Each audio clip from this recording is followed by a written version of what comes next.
There are houses where silence is not the absence of sound, but a presence that creeps through the corners like a wounded animal. In the hills of Santa Tadea, hidden among withered cypresses and stones covered in ancient lies, the Lujan house still stands, not by human will, but by something that clings to its walls like an unfulfilled oath. The air in its corridors has a strange thickness. It does not smell of abandonment, but of an unfinished ritual. The wood creaks, not because of the weight of time, but as if it were trying to speak from deep within. The windows have never been sealed, and yet no light enters. The walls breathe humidity without origin. The wax of the candles, although extinguished years ago, still drips as if someone had prayed there minutes ago. In the center of the hall, under a skylight opaque with age, hangs a crucifix that turns slowly without a breeze to propel it. Beneath a marble table, the name of each child in the family is engraved on it, old names, jumbled and all crossed out. The final inscription. In crooked letters as if sculpted by a trembling hand, it prays that this blood may never bloom again. The history of the Luja family is not recorded in any official record. No notary, no chronicler, no priest has ever agreed to write about them. But in the sealed sacristy of the chapel of San Corbino, among Latin psalms and prayers for the dying, there is an unsigned notebook. It contains dates, drawings, pieces of hair stuck together with wax and, most disturbingly, a letter signed by a woman whose name has been erased. A letter that begins by saying, "The children were never ours." Since then, the Lujan family's names have only been spoken in whispers during stormy vigils. And their house remains closed not with padlocks, but with carefully imposed oblivion. No one enters, no one repairs, no one claims the inheritance, because in that house a family was not lost, the right to continue was lost. But before continuing, tell me, have you ever felt that an old tree recognized you as you passed by? Subscribe and tell me, what corner of your childhood still watches you in your dreams?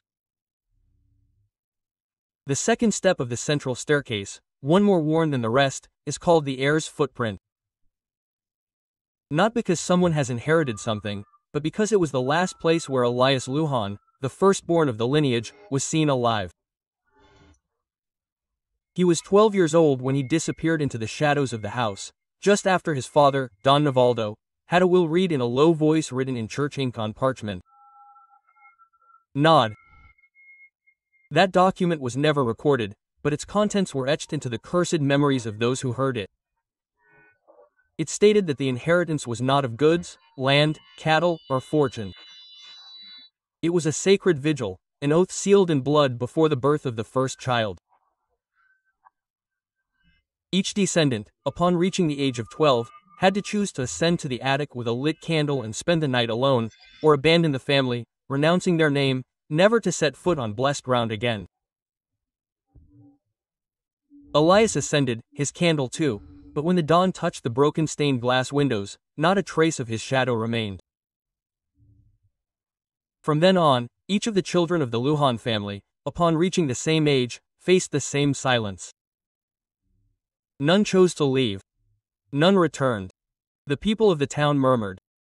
They said that the attic was not part of the house, that its windows did not face the outside, but rather another place. A space that did not age, where time knelt. A space where something that had passed itself off as fate. In church, the prayers for the Luja children were different. They weren't prayers, they were warnings. The pews in the front row remained empty, not out of respect, but out of fear of sitting on names that still breathed beneath the floor. And yet, the house never ceased to be inhabited. The curtains moved without the wind. The clocks chimed, but they didn't tell the time. The family portrait hanging over the fireplace Apac Hata changed subtly every month. One more hand, one less face, an eye that used to look straight ahead and now seemed to follow you to the door.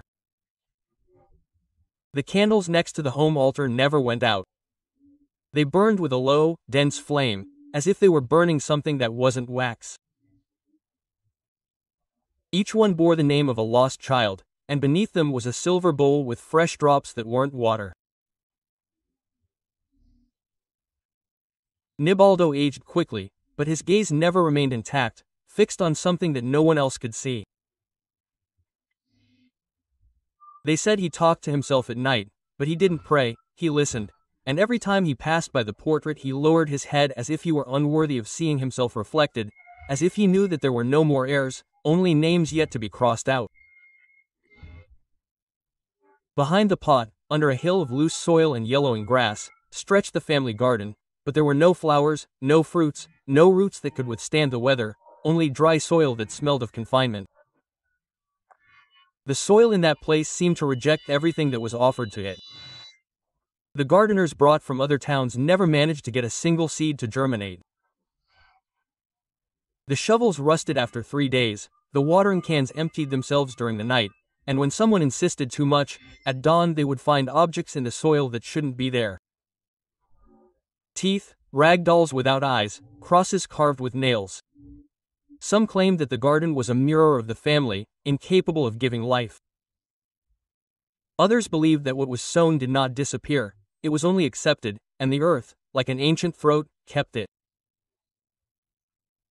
For generations, the Lujan family offered silent offerings to the garden, candles, black feathers, fragments of a psalm, always at dusk, always in odd numbers, never looking back when leaving the place. Nibaldo's grandmother, Mrs. Custodian, was the first to notice that the earth does not forget. She said that when she dug near the dried-up rosebush she found a bell and next to it a small bone wrapped in linen. After that, Custodian lost her speech. She communicated with her gaze and knocks on the wood, but each vigil, at the same time, her lips moved soundlessly, as if repeating a prayer dictated from below. Crows, which were rare in Santa Tadea, began to perch on the eaves of the house, one for each anniversary of her disappearance. They did not croak, they only watched. And when it rained they did not take flight, they let the water soak them as if waiting to be absorbed. No Luja child was ever buried there. And yet, each night of the new moon, the ground would bulge slightly in 5 places. Precise as if it were breathing, as if something remembered that there were still names missing. The garden was no longer visited, but from the second floor the windows looked right out onto it, and some claimed that the curtains still moved without hands, as if someone were watching, as if one of the children still hoped to see something bloom before oblivion. Not all the rooms in the Luja house had the right to shade. Some simply did not generate it, even though they were full of furniture, portraits, stained glass windows of mutilated saints. Even though the night filtered through the cracks, no shadow appeared on the floor. It was as if the darkness kept them out, as if something darker still lived there. The visitors, few and chosen by blood, spoke of rooms where the reflection did not correspond to the body, where the mirrors returned images with a 5-second delay, where when you closed your eyes you could hear breathing that did not come from this world. The walls had cracks, but they never grew. The clocks in those rooms had no hands. Crucifixes were tilted to the left, and the paintings of virgins appeared with black tears at dawn. One of the grandsons, Casimiro, tried to sleep in one of them. He only lasted 1 night. When he woke up, he had finger marks on his chest that did not correspond to any human hand and a word written in dried blood on his sheet. Returned. Since then, those rooms were closed, but their doors did not stay closed for long. Some opened by themselves, always before dawn, and let out a cold that was odorless, windless, but full of presence. Sometimes the wood creaked with moans. They were not ghosts, it was the memory of the house itself, trying to shake off the weight of so many bodies that had never been recovered. And in one of those rooms, the incomplete diary of Inés Lujan, an 11-year-old girl who wrote with a red pen, is still preserved. Her last words are, "Daddy says the house protects us, but I think he's just telling us." Since then, no one has ever opened his notebook or his room again, but every stormy night you can hear the pages turning, as if someone was still writing. It was during Lent of 1911 that the first raven appeared inside the family chapel. It didn't fly in. It was already there, perched on the lectern with its wings closed and its head bowed as if in prayer.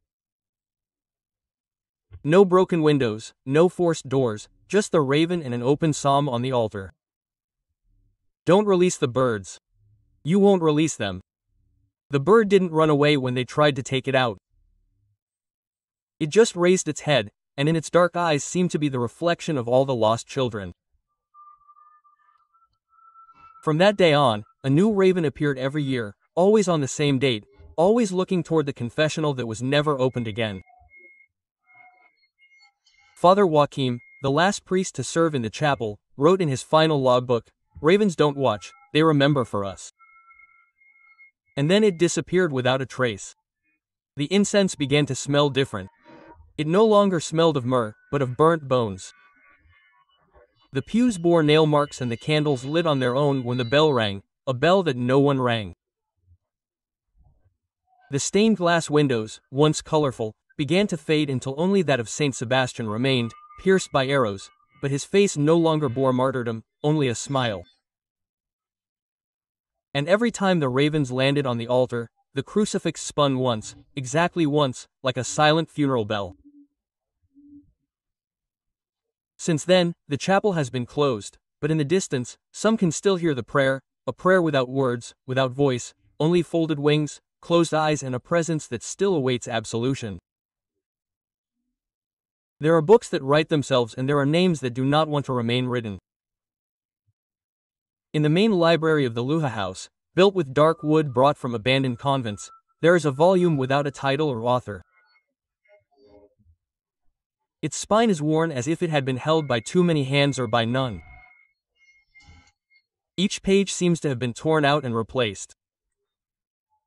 The edges have traces of wax and on the first page in shaky handwriting someone wrote, "This book admits no witnesses." The few times it was read, if that could be called reading, those who tried claimed that the names inscribed on it disappeared as they were spoken in a low voice. A whisper was enough, an incomplete syllable and the ink began to disintegrate as if the paper were breathing its last will.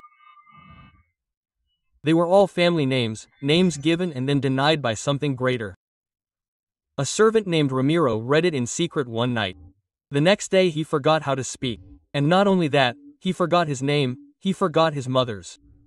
And when a mirror was shown to him, he shuddered because he could not recognize himself. That book was locked away in an iron reliquary covered with symbols that did not correspond to any known language. But every year on the eve of the solstice the reliquary would dawn open and the book placed on the desk with a new page added, the ink always fresh, the name, always one that had not yet disappeared. As if the book decided who was next, as if it were listing them one by one. Of the children not yet given, it did not write dates, only names, but the names did not remain. They slowly faded away, as if forgetting were a sacrament that had to be fulfilled letter by letter. The mirrors in the library were covered with red cloths, embroidered with words of protection taken from apocryphal gospels, Paroin. Even so, some claimed to see reflected movements that did not occur in the room. Shadows without an owner, eyelids that opened behind the glass, fingers that touched the glass from within. Sometimes, at night, the books breathe, there is no other word. The shelves expanded and contracted as if each volume carried a living memory within it, a voice that did not want to be read, but neither did it want to be forgotten. On one of the columns that supported the vault, engraved with a slow fire, there was a verse that was illegible at first glance. Only under certain moonlight, with the reflection of a candle held upside down, could it be distinguished. What is not remembered, returns hungrier. And from then on, no one touched the book again, but it continued to open, page by page, name by name, until the lineage no longer had anything to write with. Some said that the Lujan house was larger on the inside than on the outside, that the floor plans did not match, that when counting the rooms from the outside, the number was exact, symmetrical, logical. But when walking through the interior corridors, the symmetry was broken like a badly hung mirror. There were corridors that led nowhere, others that only opened at night, and some that never ended.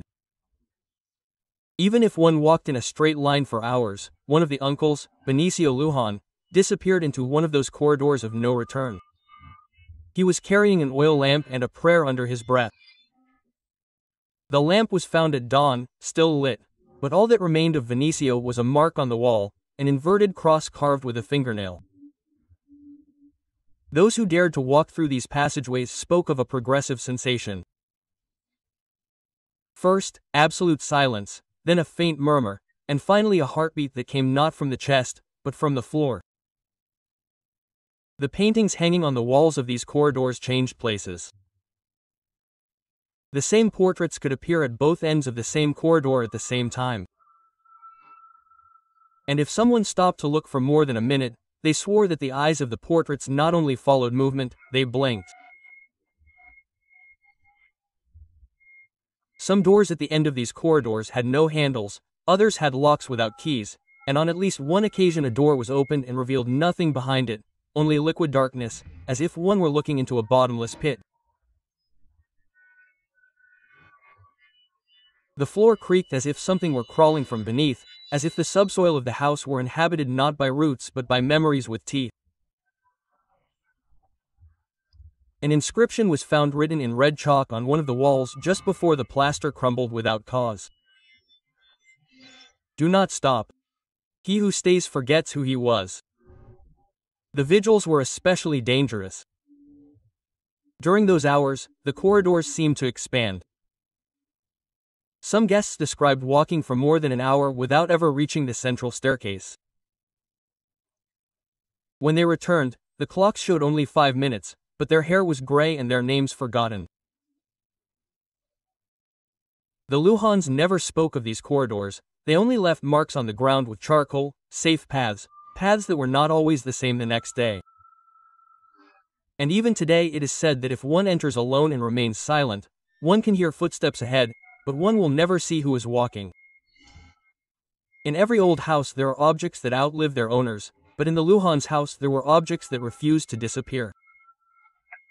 In the basement, among sealed trunks and chests covered with damp blankets, were the belongings of the children who were no longer there. Wooden toys, shoes without laces, undated diaries, dried-out buns that still smelled like a girl's hair. Each object had its place and every attempt to remove them ended in tragedy. A historian sent by a seminary in Toledo tried to take a spinning top engraved with symbols. He did not manage to leave the town. He choked on his own saliva before uttering a word. The top reappeared in the same corner of the basement, spinning slightly, without anyone touching it. A hand mirror belonging to Sofia Lujan was found in the sacristy of San Corbino, despite having been buried with her. When reflected in it, the face was not his own, it was that of a girl with her eyes closed. But as he breathed, Casimiro's wristwatch disappeared during his vigil. Days later, it reappeared in the dining room. Still beating, it always showed the same time, 3:17. The time when the heart usually pauses between dreams.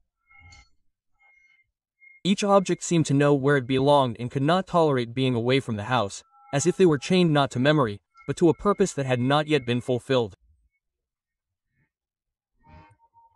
The nurse, Mrs. Maria, said before she died that one night the toys changed places on their own, that when she woke up the dolls were forming a circle on the floor, all looking at the same point.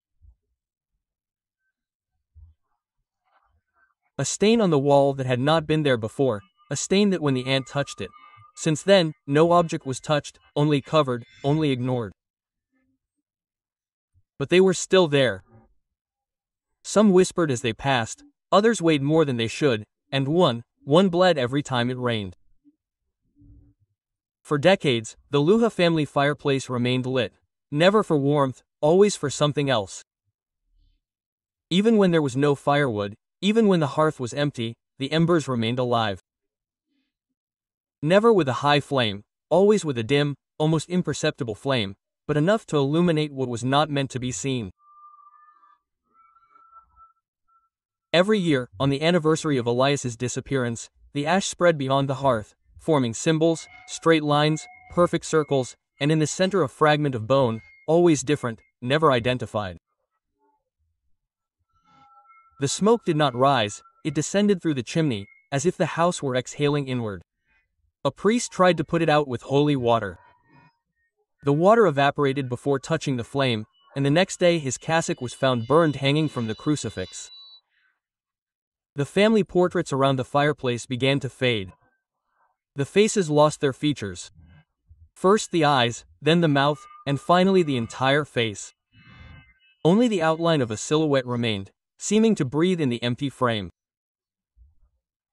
Some believed the fireplace was a mouth, others an altar, but everyone knew it should not be extinguished, because the day that ember died out, something else would awaken.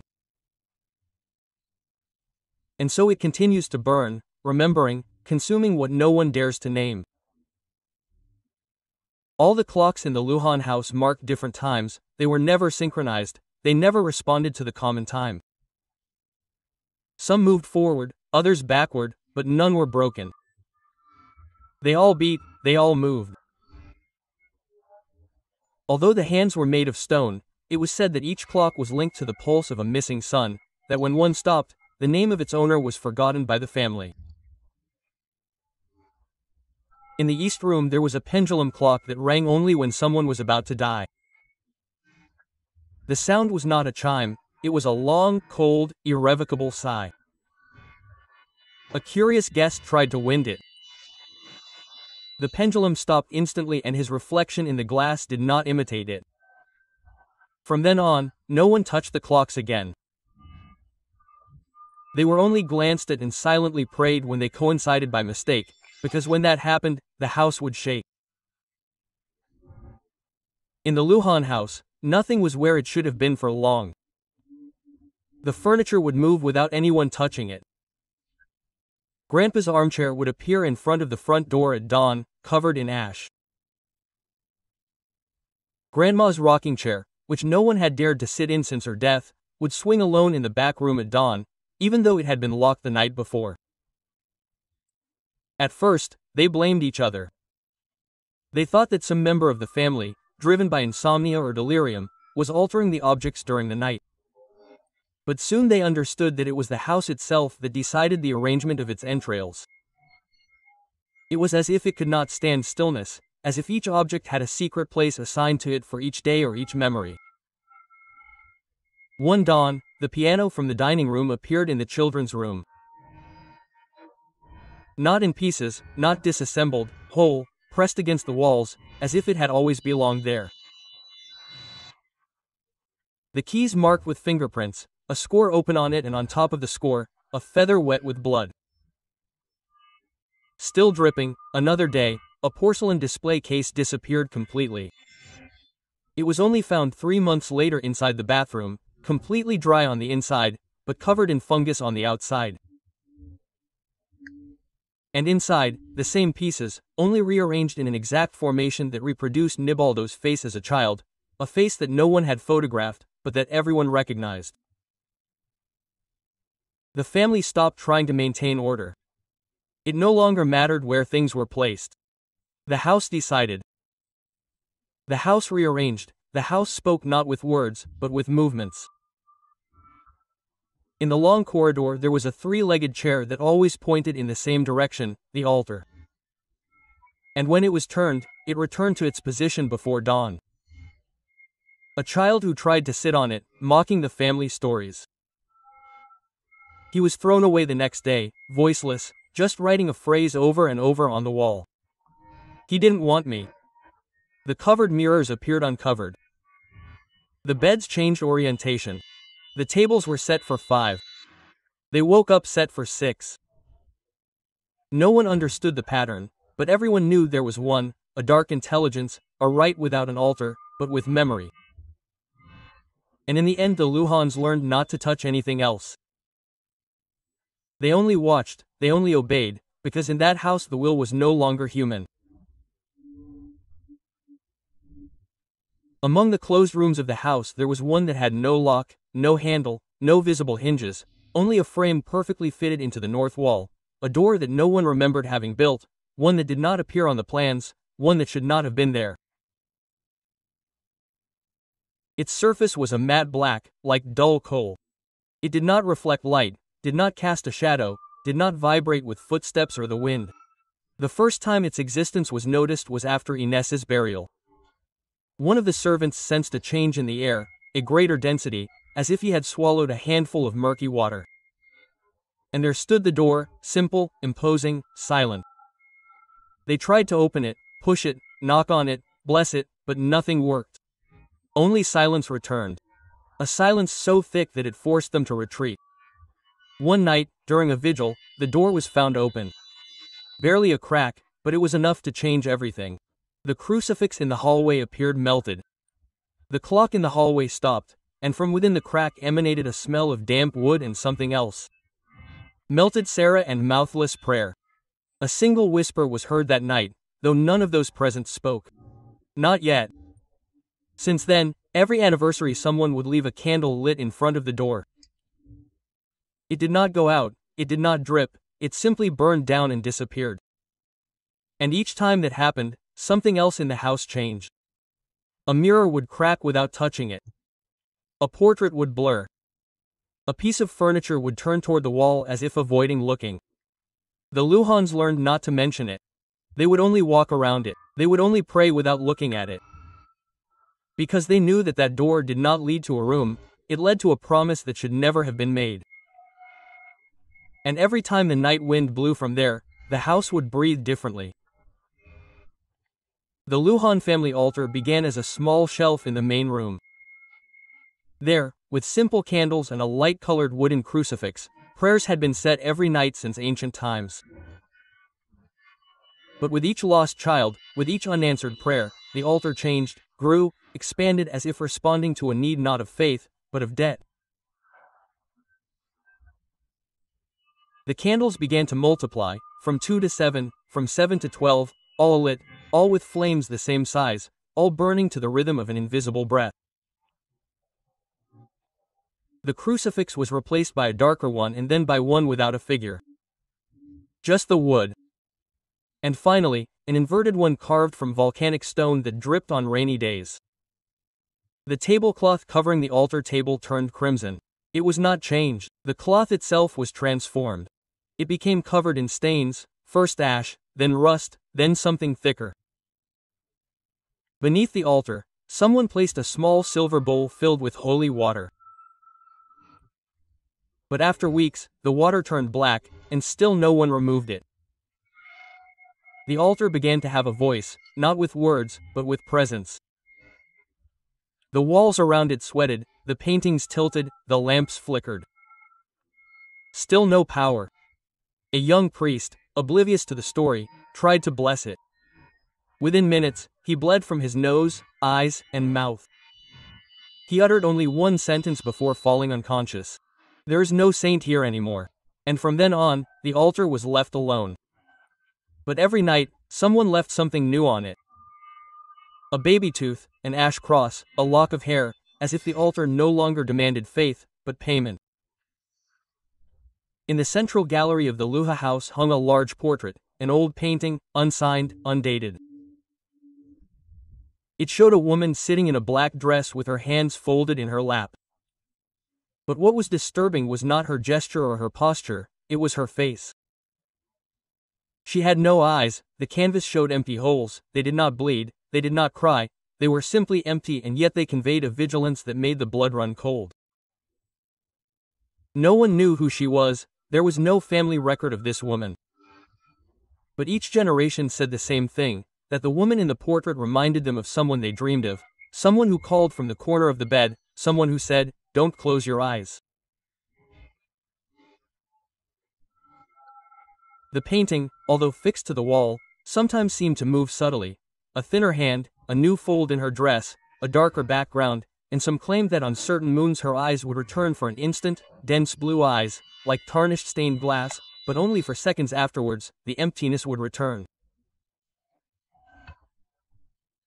A young boy, Leandro, once drew eyes on her with a charcoal pencil. The next morning, she woke up with her eyelids sewn shut with linen thread. From then on, no one else dared to touch her. The Luhan family began to notice that they were dreaming the same thing.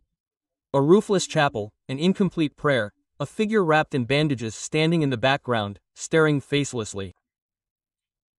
At first they took it as a coincidence, but over time the details came together too closely. The same bell, the same word returned. One night, 5 members of the family woke up at the same time in different rooms with mud on their feet, fresh mud, identical, odorless, and traces of wax under their nails. They began to write down what they dreamed and discovered that when they put their notes together they formed a prayer, one that none of them had learned, one that when read aloud made the windows shake. The dreams did not stop, they only became clearer, more real. Sometimes they woke up with marks on their bodies or with objects in the bed, a rusty key, a lock of hair, a wax finger. They understood that they were no longer dreaming, they were reliving, because the dream of one was the memory of all. In the attic of the Luha house, where the dust falls in suspension as if obeying a forgotten rhythm, there is a small handmade cradle, with unvarnished wood and engravings that do not belong to any known craftsman. It has never contained a baby and yet it rocks by itself. No draft reaches it. The windows are closed with holy iron nails and the entrance is sealed with a padlock each night. But every dawn the crib is in motion, swaying with unbearable slowness, as if an invisible mother were lulling a child who was never born or who never ceased to be. Nibaldo, in one of his few written confessions, wrote on a piece of paper hidden behind the altar. The crib was the first object built before the foundations of the house were laid. We still didn't know who it would be for, and perhaps that's why the wait never ended. The Luhans knew that the crib shouldn't be touched, but they did. Once Aunt Remija, moved by compassion or madness, placed a rag doll inside, embroidered with the name Matthias. That night, the clock stopped for 13 minutes, the candles burned black, and the painting of Saint Michael over the fireplace appeared blindfolded. At dawn, the doll was gone. In its place, a lock of real hair and a word embroidered on the fabric. Rejected. From then on, the cradle was left alone, but it continued to rock, sometimes more vigorously, other times barely perceptible, always constant, always expectant. The family's dreams began to revolve around it. They dreamed of a tiny figure wrapped in white sheets, emitting a monotonous, tongueless song. A melody that would remain in their ears for hours upon awakening, as if it were coming not from the dream but from the ceiling. The floor beneath the cradle changed, stopped creaking, became soft, as if something were pulsing beneath the boards. And one morning when the cradle was thick with fog, it turned toward the door. It had never changed place. That night, no one slept because they knew that what had been cradled there was no longer resting. The crucifixes in Casa Luha were not static. Hanging in every room, hallway, and stairwell, they seemed to obey something more than gravity. They did not all spin at the same time or in the same direction, but sooner or later they all ended up upside down. Nibaldo had one placed in each room after the third disappearance.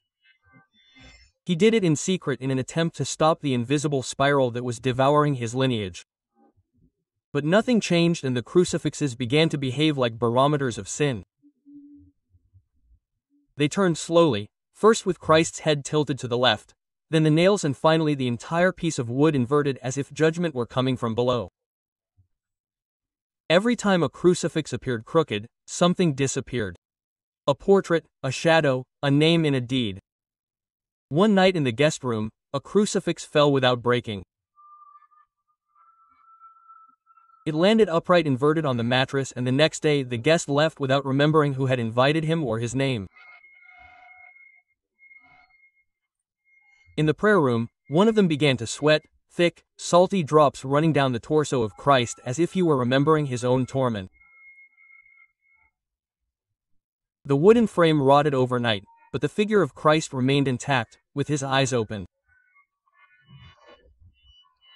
Father Hermenegildo, while trying to bless the house for the 5th time, stopped in front of one of those crucifixes and, without looking back, said, These are no longer a symbol of redemption, they are a mirror of what was not atoned for and never returned. From then on, the crucifixes were covered with black cloths, but each solstice one appeared uncovered, hanging where no one had put it, motionless and watching, because they were no longer protection, they were witnesses. In the back garden, hidden under a nameless tombstone, there was a sealed well, forgotten, but never still. It predated the house, older than the first stone, deeper than sound. The Luha did not speak of it, and those who saw it for the first time felt a cold in their stomachs, as if the body remembered what the mind could not reach. It had no bucket or rope, just a stone hole sealed with carved crosses and molten wax. Above it was a slab with an engraving without a language. It looked like Latin, but it wasn't. It sounded like a prayer, but it hurt to read it. One night, the earth shook slightly, not in the town, just in the house, and the slab cracked. A thin crack big enough to let something out. From then on, the insects disappeared from the garden. The water stagnated, and at night a sound, not of a voice, but of moist breathing, rose from the crack. The Lugans' dreams changed. They no longer saw the bandaged figure, they saw a well and a child inside.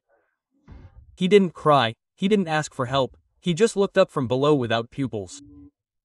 One day someone left an offering on the stone, a candle, a tooth, a written word.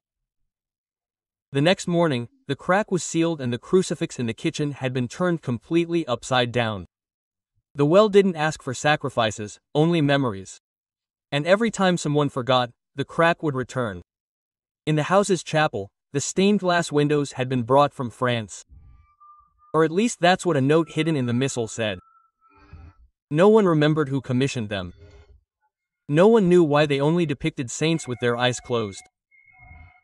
During the day, they filtered a faint light, as if the sun hesitated before entering. At night, they glowed from within and changed color. Saint Sebastian bled a deep red. Saint Lucy had her eyes on a tray, but sometimes she would put them back on her face.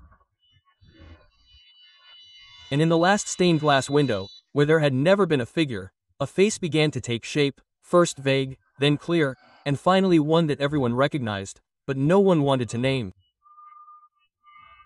A child pointed to it one morning and said, "That's the one who talks to me when I sleep." He died that night. The stained glass windows were not decoration, they were reminders of a cult that was never truly Christian. And when one went out, a member of the family would fall ill. They no longer looked at them, they just prayed with their heads bowed, because they knew that what those windows showed was what was to come. Deep in the basement, beyond the place where objects were stored and forgotten, there was a low, worn wooden door with a snake-shaped knocker. It was the vault. Only Nivaldo had the key, and he only went down during storms. Inside, the walls were covered in handwritten names. Thousands, not just those of the family, but also of visitors, employees, priests, and children who had never been registered. All the names were crossed out, a single, precise, horizontal stroke, but underneath, something gave off a pulse. The names weren't just writing, they were living memory, and the vault was its cemetery.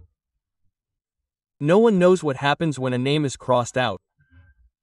Only that on that night, the crucifixes spin faster and the candles weep. In a dusty display case on the second floor, next to a window that never opens, rests a doll. It has no name. It wasn't bought. None of the Luhans remember bringing it. Its dress is white and hand-embroidered with black threads that form inverted words. Her face is not painted, it is sewn shut, her eyes closed, her mouth sealed. But on certain nights of the crescent moon, the threads loosen and her mouth opens. The first time this was noticed was when Clarissa, one of the youngest girls in the family, began to talk to someone only she could see. She said that the doll told her stories. Stories of rooms that did not exist, of doors under the floor, and of a name that she had to learn. Whoever remembered the doll was always in the same place, but her posture changed. Sometimes her arms were stretched out, other times they were folded in her lap. And once she was holding a hair that was not hers. No one dared to touch her. Those who did suffered strange fainting spells and upon waking spoke in ancient languages or could not remember their mother's name. An attempt to get her out of the house failed. A stranger, believing in minor superstitions, wrapped her in blessed cloth and drove out on the road.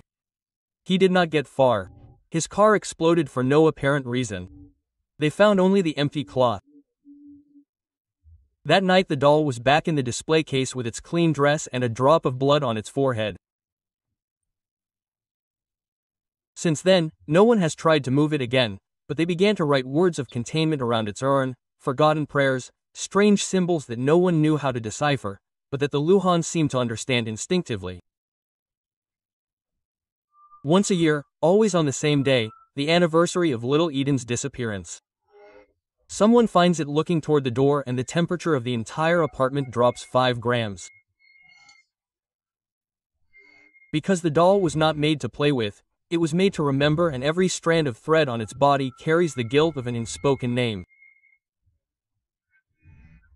In the west wing of the house, hidden behind a false wall, lies a room that does not appear on any plans or memos. It is accessed only through a corridor that changes position, and its door is marked with a double cross carved with a knife and sealed with dried blood. It is said that it was sealed by Nibaldo's father after the disappearance of his wife and second son. The details are vague, but there are apocryphal records. A note hidden between the pages of a mutilated Bible. In that room, the truth breathes, but no one must hear it. No one has managed to open the door, and those who have slept near it claim to hear regular breathing on some nights, like that of someone fast asleep. Other times, a soft knock, as if someone were knocking on the door from the inside, not asking to leave, but reminding them that they are still there. In the years after it was sealed, the paint on the door began to bleed. It was not humidity, it was not rust, it was fresh lamb's blood, according to a test performed by an incredulous doctor who died that same week. The blood disappears every dawn, but returns during the dead hour. 317 meters. Always at the same time, always with a fresh drop. Inside, according to family legends, lies the source of the cursed inheritance. A book, a mirror, a cradle with the remains of something that should never have been born. No one knows for sure. There is only one certainty. Every time someone gets too close, they forget why they came and come back crying for no reason. Once, a Luhan drew a question on the door with his own blood. "Are you still there?" The next morning, the blood had settled. It was no longer a question, it was an answer. "I never left." Since then, the room has been excommunicated, surrounded by salt, sealed with prayers that no longer have any effect. But everyone knows that the seal will not last forever. Starting in a certain year, no one remembers which one, prayers began to be heard in the house. Not in human voices, not in ordinary words, they were ancient prayers, rituals that had been silenced for centuries. And yet, there they were. They could be heard from the corners, from the beams, from behind the walls, as if the stones themselves remembered the prayers. Never in unison, never in the same language, sometimes in corrupted Latin, sometimes in extinct languages, but all with a precise rhythm. 3 pauses, an inhalation, 3 words. Nibaldo tried to record them. The result was absolute silence and a buzzing that made the ears of anyone who tried to listen to it bleed. An elderly priest, hearing one of the prayers as he walked down the north aisle, knelt down without understanding why, and as he stood up he said, "They don't pray to protect, they pray to contain." The house didn't ask for prayers, it emitted them as if something inside needed to be contained through the echo of the prayers, as if the silence were a breach and the prayers were nails sealing an old wound. Every time the prayers stopped, something happened. A candle would explode, a picture would fall, a crack would open. The Luhans learned to live with them, to listen without interrupting, not to repeat themselves, because if someone dared to continue praying aloud, the house would fall silent, and that silence was much worse. In the small interior chapel, built of dark wood brought from a collapsed monastery, there are 7 pews, none of them original. They have all been replaced, but they are always scratched again. Always the same way, always with the same marks. They are not drawings, they are not letters, they are grooves. Long, irregular marks, as if a desperate hand had traced them in a final act, as if it were not a hand, but a claw. The marks vary in depth, some barely scratching the surface, others have gone so far as to completely break the wood. Once a year, during the vigil of the equinox, the marks are renewed, even if they have been sanded down, even if the entire pew has been replaced. And most disturbingly, there is no noise, no movement, only the certainty that when returning to the chapel the pews will be different. A boy wrote in his notebook after sitting on the marked pew, "Someone sits here before me. Always. The pews do not creak, but they weigh much more than they should. As if they contained not only wood, but embedded laments." One of the pews, the oldest, has an engraving hidden under the seat, only visible by candlelight. It says, "Do not close your eyes during the second Amen." Since then, no one has ever prayed in full again. No one has ever repeated the same prayer twice, because they knew that the person who finished the prayer was not the same person who began it. Surrounding the Luha house is a tall, old, irregular wrought iron gate. No one remembers who commissioned it to be built, only that it has always been there. But what is strange is not its appearance, it is its purpose. Because the thick, humid fog that covers the rest of the town at dawn never crosses the gate. It pauses as if breathing in front of the threshold, as if it knew it should not enter. Once, after a heavy storm, part of the gate fell, and that morning the fog rolled in. It was not white, it was black, heavy, and with it came the shadows. That night, a foreign visitor disappeared. All that was found was his watch reading 317 and a note written in charcoal on the ground. Fog does not bring cold, it brings memory. Since then, the gate has been reinforced, not for security, but for containment. Because what is inside the fog does not touch, not out of fear, but out of respect. High in the attic, buried beneath ancient dust and cobwebs hardened to stone, hangs a bell. It is connected to no visible rope or gear. It stands alone, suspended in its own doom. The Luhans claim it was not placed by family hands. It has been there since before them, since before the house. And yet its sound is heard, not when someone dies, but when they do not. A brief, hollow, incomplete melody, like a lament trapped in rusted bronze. It is heard just after someone has narrowly escaped a fatal fate. An accident averted, an illness misdiagnosed, a fall held back by a sigh. But the sound does not bring relief, it brings debt, because the bell does not celebrate. Remember, once a child in the family fell down the stairs. The bones should have broken, but they did not. The child stood up and listened, and in that instant the bell rang not in the house, but inside the chests of everyone present. A damp echo, a vibration beneath the skin. That same night, the dog of the family died for no apparent reason. At dawn, their eyes were open, staring up into the attic. The Luhans stopped rejoicing when they were saved, because they knew the sound would bring another price, one they did not choose. Once, during a storm, the sound rang out 3 times in a row. No one had escaped anything. There were no accidents, no miracles, just a silence that followed so absolute it made babies cry. And in the chapel, when I checked the pews, they were all clean, unscratched, as if they had never held suffering. The bell does not hang from a beam, it has no anchor, it floats like a reminder that cannot be touched, avoided, or understood, only feared. Stored in a wooden box sealed with 4 rusty padlocks, the nameless book rests beneath the altar. No one remembers who placed it there, only that it has been present at every mass, every wake, every nativity scene.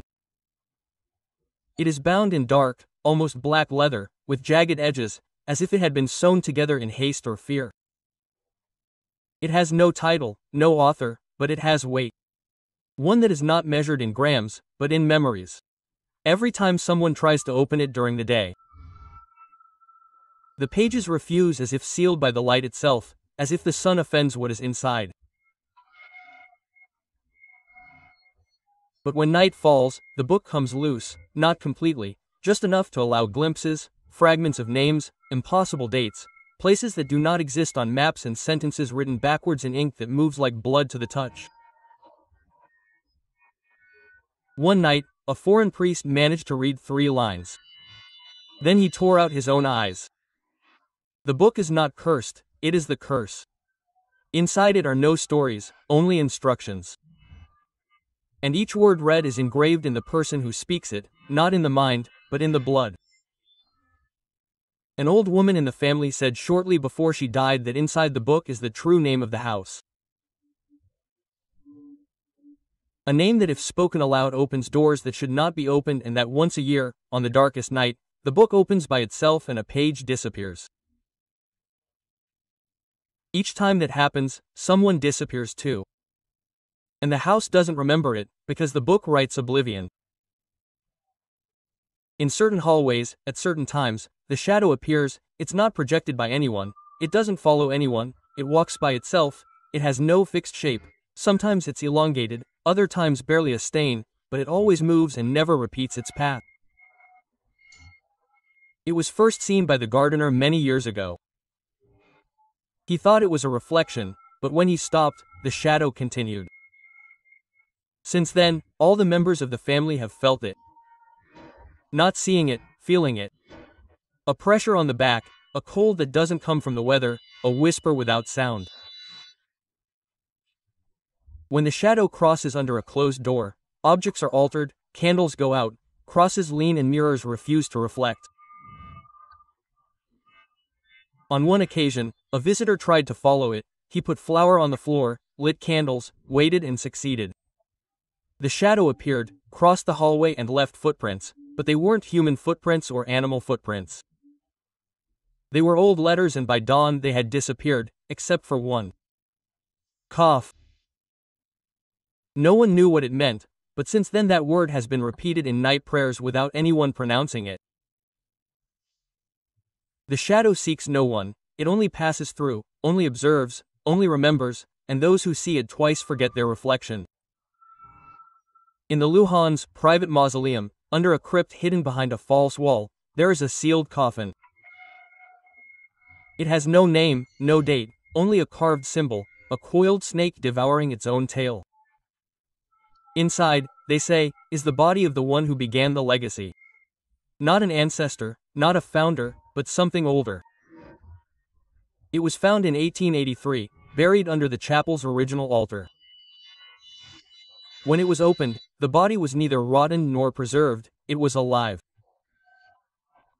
Not breathing, its eyes open, its skin intact, and its nails growing. They sealed it immediately. They placed 10 black candles, a circle of salt, and an inverted cross on its chest. But every year the body changes position, sometimes with its arms crossed, other times with its mouth open, and once with a letter. Between his fingers, the letter read, "Give me back what you didn't have the courage to raise." Since then, no one has touched it again. But the smell of burning is noticeable in the crypt, even without candles. A camera was set up once, recording only darkness, except for a second, where a voice says, "One more." The body doesn't ask to be released or mourned, only remembered, and its presence grows. Today, the Luha house lies in silence, or so it seems. The paint is peeling, the frames are empty, and the trees have grown crooked as if avoiding looking toward the windows. But beneath the dust, beneath the rust, beneath the memory, the legacy still breathes. No one lives there now. But every so often a candle lights by itself, a page turns, a shadow moves, and in the parish records a name appears every spring, one that was not written, one that no one signed, the same last name, the same sign, the same debt.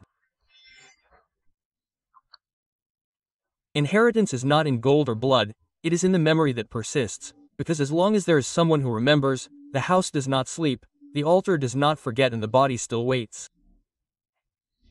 Today, in front of the closed entrance, a withered flower remains standing.